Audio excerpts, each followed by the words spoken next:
बाबी हम गाँव चलल मोरा के पूरा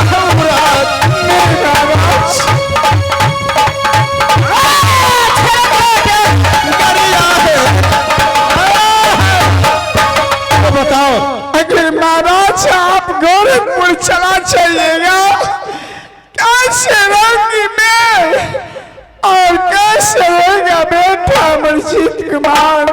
आराम जल्दी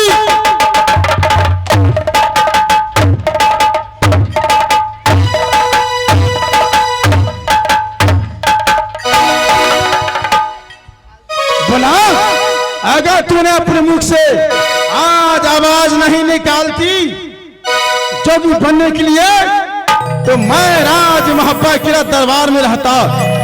आज तूने अपने मुख से कह गई रुदल को, रुदल सिंह भैया मरने का हाल जानता है लेकिन डरने का हाल नहीं। आज मैं गोरखपुर जाऊंगा तो जाऊंगा, और इसी बीच में तूने हमको रास्ता रोक रही है। एक बार स्वामी का नाम लिया है राम जादी,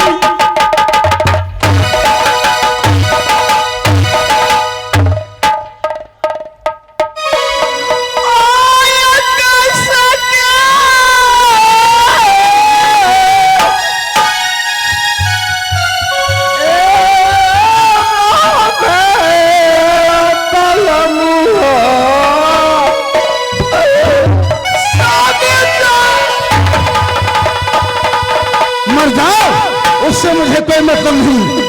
राजा तो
सुनी मेरे सुनिया भेलारी हैया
देवर जी ये बताओ, अगर तुमको दोनों व्यक्ति में लड़ाई होता है ना, वहां पर ये हरमजादी मुरंगर वाली जाती है ना, वहां पर उदल सिंह जाता है।